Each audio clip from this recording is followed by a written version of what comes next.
So Highland Noise Podcast, I'm Shane. I'm Glory. And we're here with Steve from Deadcode. I have some questions to say about the upcoming album, Nothing and Nowhere. So congrats on that, by the way. How do you feel about the response to the announcement so far? So far, it's been awesome. We've been leaking it out a little bit at a time for the past year and a half. The album comes out next week, about 2 weeks from now. We already have 5 music videos for it. So I feel like the album's been out for so long. I've been working on it a while, but the response has been amazing on it, especially our latest video that we had, Left You for Dead. Mm-hmm. That music video, featuring Justin Warfield. That one has been just spectacular with all the comments. Hell yeah. Well, The album fucking rips. It is immaculate. Yeah. Amazing. Yeah. What's your guys' favorite tracks? Are the heavier ones or lighter ones on it? We tend to, usually stick with the heavier stuff. Yeah, so anything heavy is just a win for us. Yeah, I'm into it too. Yeah. It was the second or the third track that I was really fucking with. The heaviest one, yes. Destabilize. Yes. Destabilize. Yeah, there you go. Yeah. I am curious. That's my favorite one to play live, actually. That's why I go into my old hardcore days where I used to headbang in the mosh pit. That's I turned into that. You're two-stepping on stage. Yeah. Damn straight. I am curious. You mentioned you've been working on the record for a while, leaking it out over the past year and a half. Curious about the timeline, when you guys started writing it, when you had masters in hand. Rough dates don't have to be exact. Yeah. So we're probably writing for 3 years. So we're just a two-member band. Mm-hmm. I do all the music, and the other singer, whose name is Steve, funny enough. So just to confuse things. So Steve, he does all the lyrics and the vocals. He lives in California. I'm in Miami, and I own a recording studio in Miami. So I would write just all kinds of music, send it to him. He'd put down melodies and lyrics back and forth, and then we would get together in person in the studio in LA, NRG, to kind of record the final version of all of it. We did that for 3 years, three separate sessions, about 4 songs each time. And every time the songs were a little different style, but it started heavy, and then it got to I would say more dance EDM with that rock in it, and then towards the end more industrial goth, new metal, and then a few songs we didn't put on there, but the end results kind of sounds like what you heard, cohesive, something unique, I think.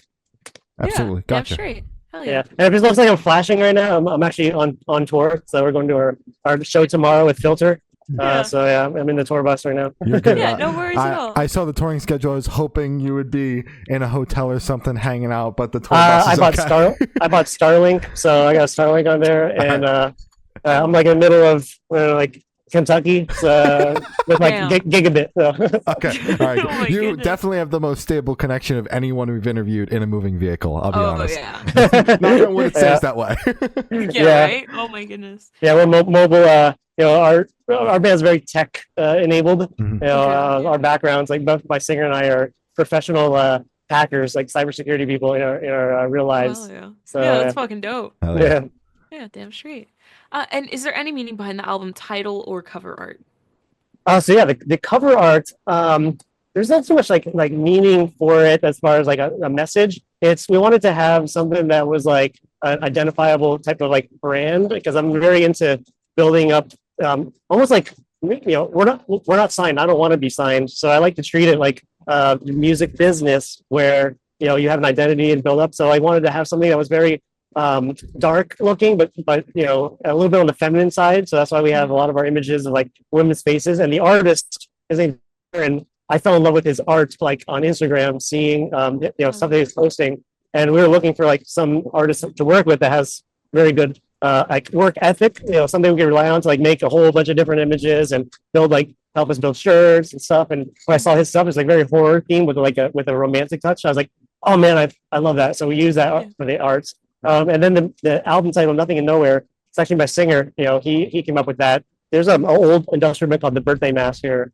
and the Birthday Massacre, they had a song called Nothing and Nowhere, and that's kind of how we feel. Just there's a lot of sadness in the lyrics and emptiness, and I think it's just kind of reflected kind of all of there. And that Nothing Nowhere comes from one of the songs on the album, No Illusion. It's a piece of lyric in that song, so that's where we got it. Gotcha. Hell yeah. Makes sense. So can you tell us a little bit about the writing process for the album? Yeah, definitely. So the writing process is I need a computer in front of me all the time to write music. It's the tech part. So at my studio, I have my headspace. So private studio, I would just sit there, 8 hours a night, sometimes even more, just doing guitar riffs, playing synthesizers, coming up with a bunch of riffs until something really, hit hard. I'm like, oh man, this sounds amazing. I would send a riff to my singer. Mhm. He would hear the riff, and right away he either like gets lyrics like in his head, like the first listen, or it's next. So we would do all these like small riff demos back and forth. Mhm. Eventually, we had the collection of ones we wanted, and then I would just go all into like full on, doing the drums, doing the bass. I don't use too much like MIDI synths or anything for it. I use a lot of like Moogs and Oberheims and like analog, where I capture the sound in the moment and then put it on there, and then it's recorded. So we did all that. Finally got the songs done, and then I went to my friend Tom Lord Alge. He's a Grammy Award-winning mixer. He used to live in Miami with me. He just moved to Texas, but I would go to his house and he would do the final mixing of. I'd just sit with him, learn a lot about it, and make it sound like humongous, because that's what he does. Did all the mixing. Recorded the vocals in LA, as I said before, and really it was just like several sessions of that. 4 songs, mix, vocal recording, mixing again, and then another 4 songs until we did it. Gotcha. All Damn right. straight. Sounds pretty Yep. streamlined. You guys got that shit down. Yeah, we're like bi-coastal, and we got together finally to actually play the live set for this tour, first tour, and with Filter, and like just right away came in here. I had all the stuff set up, sessions, and ready to jam out on it. Another part of the writing process too was like we have a remix for every song that came out. There's always like single remix. So the first one was the Crystal Method. Then we had Molchat Doma. Then we had KMFDM, which is like one of my favorite childhood bands like ever. It's a dream working with them. And then Cell Dweller, and then we have a really big one coming out. I can't say the name, but it's like top 10 DJ is going to be doing the Left You for Dead. All right. Yeah. All right. Hell yeah, that's awesome. Yeah. Great. And what song off the album took the longest to write, and which one is your personal favorite? Yeah, so the one that took the longest to write was Fight or Flight, which is the first video that came out. Something I noticed is like the songs became short, like quicker and quicker to write over time. Whereas like the last song we wrote was like literally one day, and that's "Don't Let Me Go," the first song on the album, which is actually my favorite. Funny enough, so "Don't Let Me Go" is my favorite. It was the one that was the fastest to write. Yeah. Okay. Very damn. weird. Hell Yeah. yeah. Hell yeah. Yeah, we have that one. We have that one Duran Duran cover, "Come Undone." We have one cover on there just because we wanted to find something we both like and recognizable. That one was done also in like a day, and that was the last song we wrote for the album right before we left to finish it. So so it went from like a month per song to like a day per song. Like I was gonna great. say, yeah, it got pretty quick towards then, yeah. Yeah, I mean, that's all right. Like 3 albums, like in the next 2 weeks, we got to that pace. Yeah, goddamn. Goddamn. Yeah, no, but yeah, we were definitely quality over quantity. Like I think that we didn't just for a bunch of fillers. We wanted. There's a lot of songs that didn't make it that we did. We're like, not really doesn't fit. We wanted it to be, every track has its own thing, and they're all singles in a way. It's kind of, at least to us. So we'll see what everybody else like thinks, but a little something for everybody on the album, which is cool. Yeah, absolutely. Damn straight. So how'd the track list for your album come about? Did you guys write the opening of the opener, close be a closer, shuffle around and see what fits? What was that process like? Yeah, that part. So originally, this didn't happen, but originally I wanted to make kind of like a concept album where every song like leads into each other for like one long opus magnum with some like instrumental interludes and stuff. And as we started going through that, looking at the way the tracks feel for it, it's like, let's just like put out a traditional album. Let's put some songs on there. They stand alone, independently on their own. So we want to just have like the energy level, like kind of start hard, kind of like go to like mid tempo in the middle of the area, get a little fun and more like, 4 on the floor, that more dance songs are around then. And then finally close out with, kind of like one of those thought stimulating, ones staring at the sun. So that's really what it's like, energy to mid tempo to fun, kind of back up there, and then leaving off with a more epic, something that you can take away and be like, what's the meaning of life type thing. Yeah. Yeah, Leaves you pondering and introspective wanting you to shit. come back. Yeah, exactly. Yeah, Yeah. hell yeah. And would you be able to tell us where your headspace is at while you're creating the record? Oh man, so because I have like a cybersecurity background, my friends call it the hacker hole, where my headspace is I'm in flow state, just completely. The rest of the world doesn't exist, and That's dope. I'll be there like 12 hours straight, just writing when you get in the groove. realize I look out the window, like, oh my God, the sun came up. It's like already morning. I stand, oh my God, I haven't like gone like to the bathroom in like 12 hours or eaten. Oh, yeah, lock the Just- fuck in. Yeah. yeah, it's like out of body experience, and just like zoned in with it. And one thing, like I'm producing for a while. One thing that helped me a lot is like just not paying so much attention to like the small detail on the computer. Like this is why I don't use MIDI anymore. I use like analog synths. So I like to hit record and like just play around with the knobs to find like the sound, lock it in and get it in just hit while recording, because a lot of the distractions can happen from like technical glitches. Like I'll be, oh, my guitar's out of tune. Oh, like this, let me try these presets on this like MIDI synth here.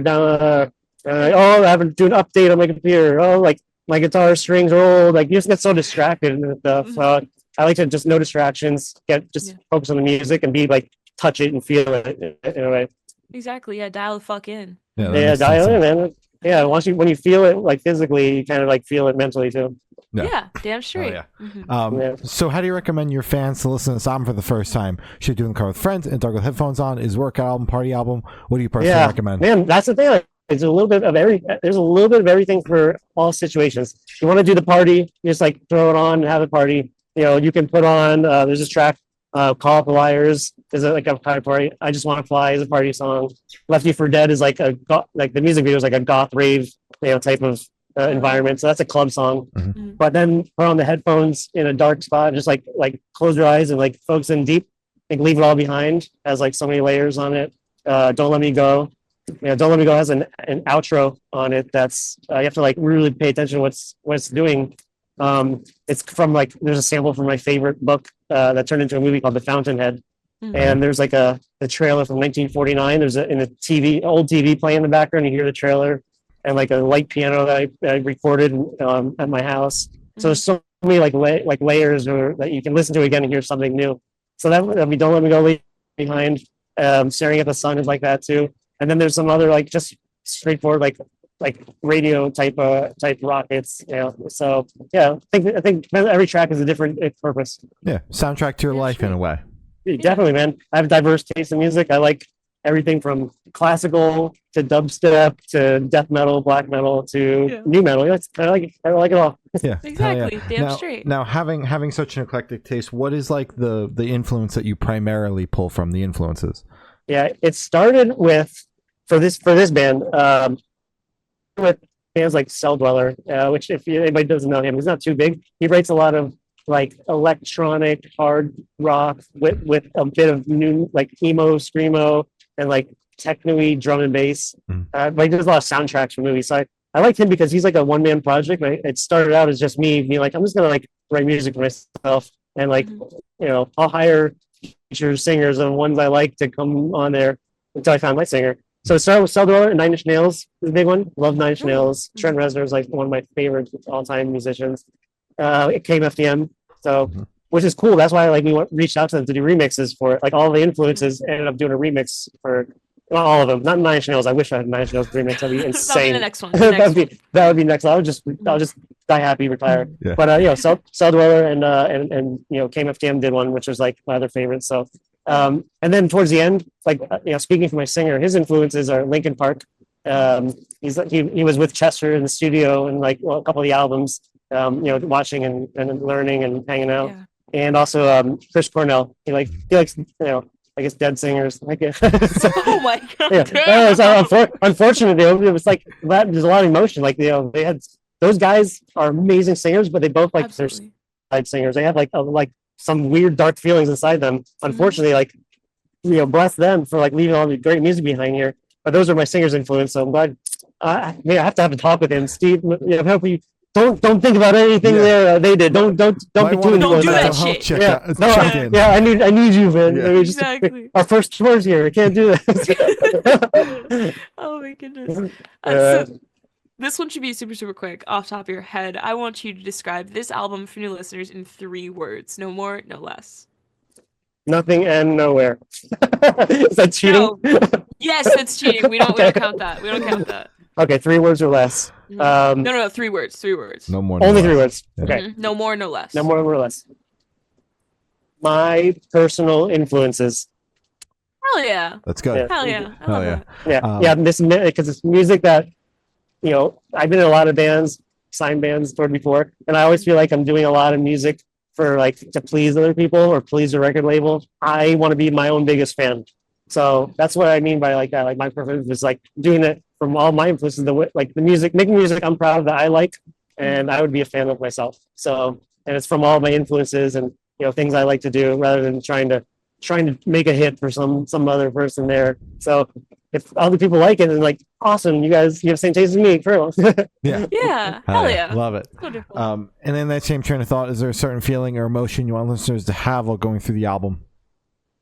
Yeah, it's honestly like there's a lot of memories from the album that just knowing like every song, like all the work that went into it, whether it was over a long time period or a short time period, and the things that we did to the conversations we had about different parts of it, dissecting it all like individual track by individual track.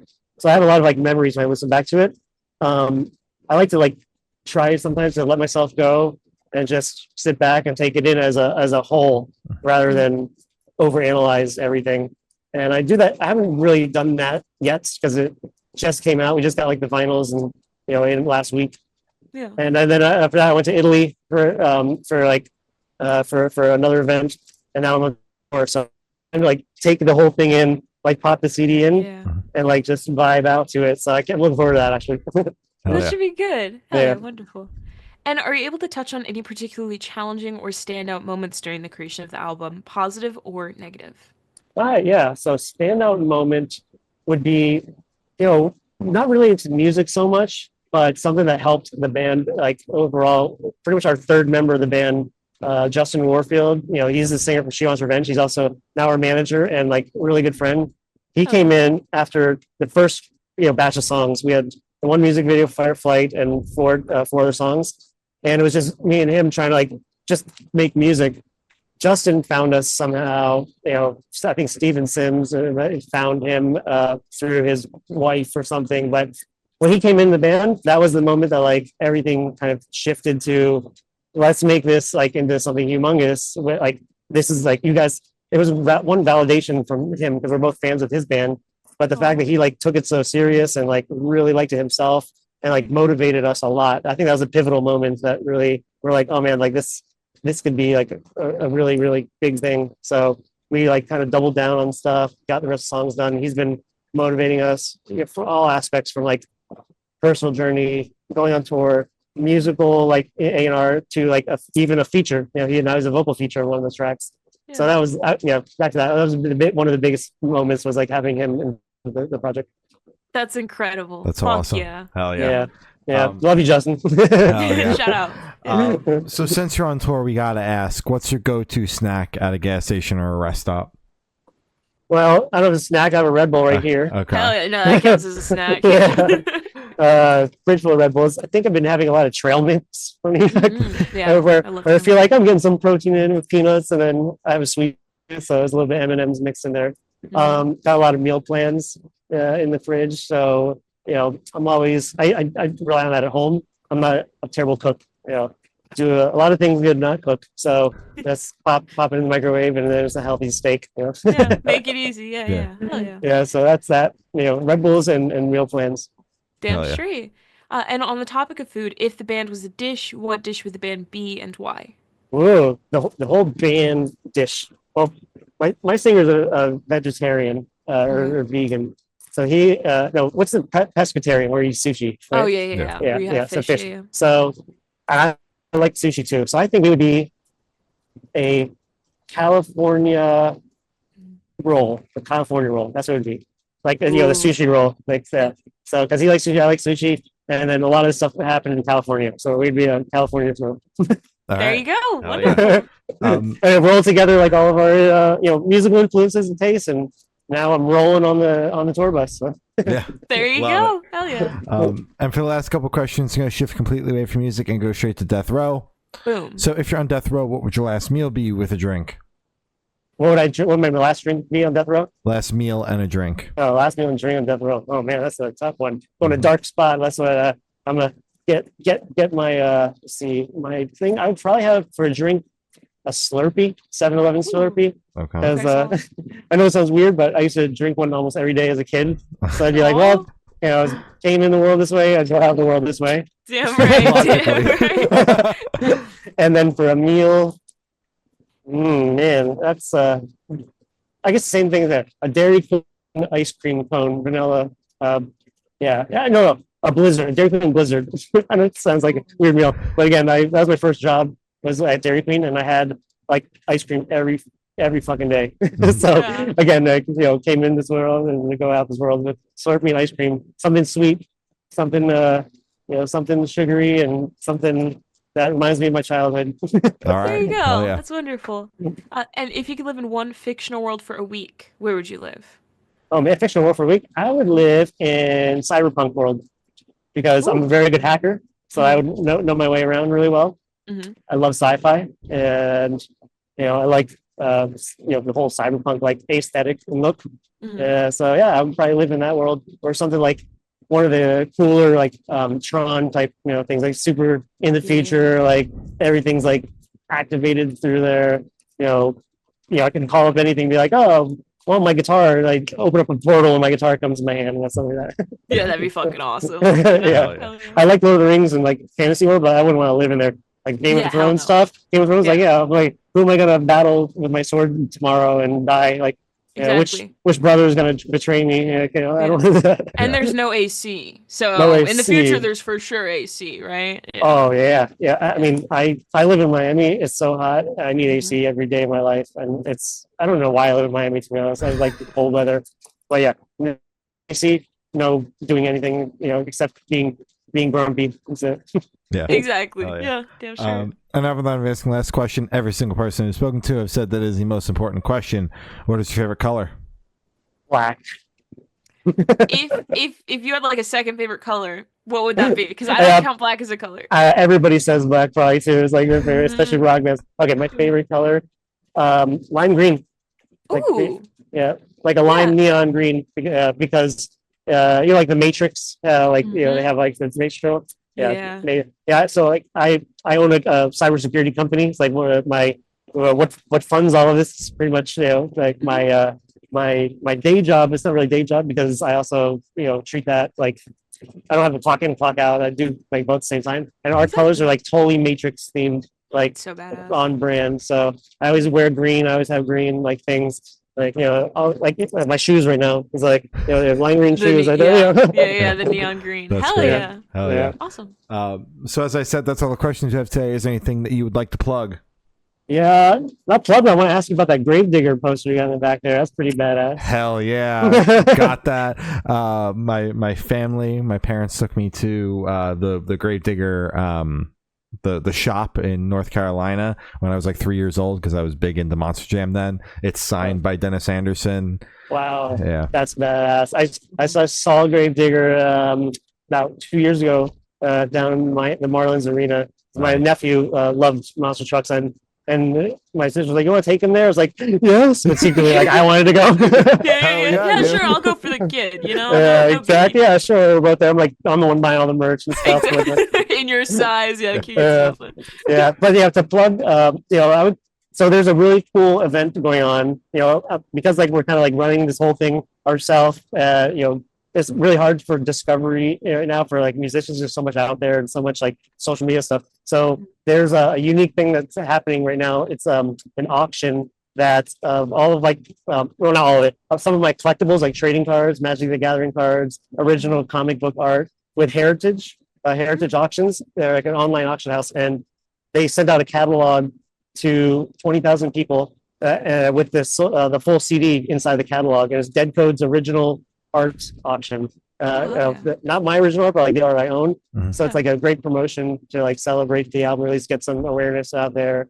And they do. So that's a plug. ha.com, Heritage Auctions. You can see, you know, you don't have to buy anything. I don't really care about that. It's more like something that's pretty cool that we're doing that I think is unique. And everybody also trading cards of the band. We made like Deadcode trading cards. I love that shit. Yeah, we have that at the shows. So if you come to the booth, we give you some trading cards. They're all serialized. They look really badass. And they also gave all that out too with the auction catalogs too. So check that out. You know, check out our website. deadcodemusic.com. You can see all that stuff too. Hell yeah. Wonderful. All right. Well, thank you for sound. It's been Steve from Deadcode, and we have been the Good Noise Podcast.